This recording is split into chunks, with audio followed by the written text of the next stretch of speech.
학교엔 하나씩은 무서운 이야기가 있는 법. 하지만 이상하게도 내가 다녔던 학교는 유독 방송실과 관련이 되어 있었다. 셀 수 없이 많은 소문들 중에서는 실제로 있었던 사건이 섞여 있었다.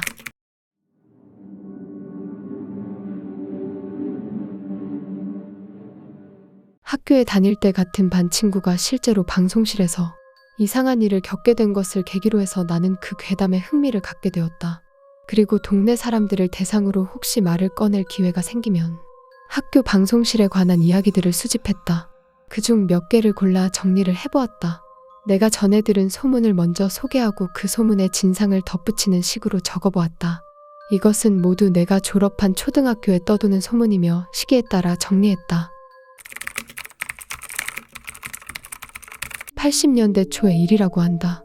오전 10시를 넘어 2교시 수업이 한참 진행이 되고 있었다. 갑자기 스피커에서 소리가 나더니 교내 방송이 나오기 시작했다. 주세요. 집니다. 주세요. 집니다. 누가 들어도 성인 여자의 목소리였고 억양이 전혀 느껴지지 않는 마치 로봇 같은 목소리였다. 갑작스러운 사태에 저학년 중에서는 울기 시작한 아이들도 생겼고 선생님들은 아이들을 달래기 바빴다. 3학년 담임을 맡고 있던 A 선생님이 가장 먼저 방송실로 달려갔다. 곧이어 다른 선생님들도 방송실로 향했지만 방송실엔 아무도 없었다.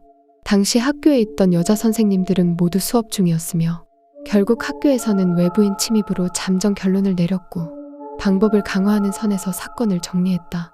이 이야기는 내가 초등학교 입학 전 일어났던 사건이며 들은 바에 의하면 가장 먼저 달려갔었던 A 선생님이 갑자기 그날 이후 몸 상태가 좋지 않다며 학교를 쉬기 시작하셨다고 한다.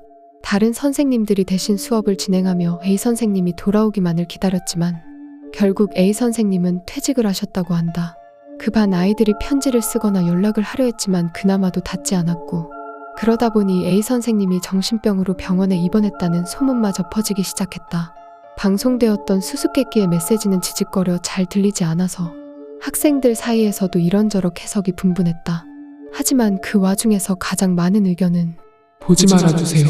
이상해집니다. 였다고 한다. 당시 초등학교 5학년이었던 방송부의 비군이 방과 후에 1층 방송실 창문에 몸을 내던졌다. 산산조각난 창문과 함께 비군은 그대로 교정에 나뒹굴었다. 1층이어서 생명에 지장은 없었지만 창문 유리 조각 때문에 비군은 심각한 상처를 입었고 한동안 입원해야만 했다. 이건 내가 실제 재학 중이던 때 일어났던 사건이다.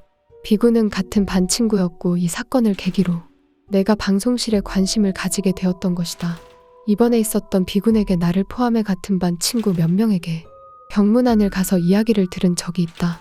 비군의 말에 의하면 방과 후에 방송실에서 부활동을 하고 있었는데 갑자기 방송실에 웬 여자가 나타나더라는 것이었다. 머리카락은 긴데 등을 돌리고 방 구석에 서서 움직이지 않더라는 것이었다. 비군은 깜짝 놀라 도망치기 위해 방송실 문 쪽으로 시선을 돌렸는데 그 여자가 이번에는 문 앞에 서서 마치 문을 막는 것처럼 등을 돌린 채 서 있었다고 한다. 그 등을 보고 있자니 어쩐지 저 여자가 자신을 노리고 움직이는 것이라는 생각이 들었다고 한다. 위기감을 느낀 비군은 그만 문 반대편에 있는 창문으로 뛰어갔다. 슬쩍 보인 창문에는 여자의 얼굴 윤곽이 비치고 있었다. 그 말은 즉 아까와는 달리 이제 여자가 몸을 돌려 자신을 보고 있는 것이었다. 극도의 공포감에 비군은 제정신이 아니었고 창문을 열고 탈출하면 그 여자에게 잡힐 것 같아서 그대로 창문에 몸을 던져 방송실에서 빠져나왔다는 것이었다. 우리는 숨죽인 채 비군의 이야기를 듣고는 물었다. 어떤 얼굴이었어?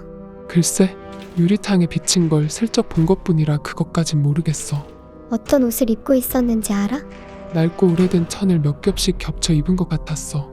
우리는 이 이야기를 학급신문에 실으려 했지만 선생님에게 혼만 났다. 이후 비군은 괜찮아진 것 같더니 결국 폐소공포증을 앓다가 퇴원한 후 그대로 다른 학교로 전학을 가게 되었다.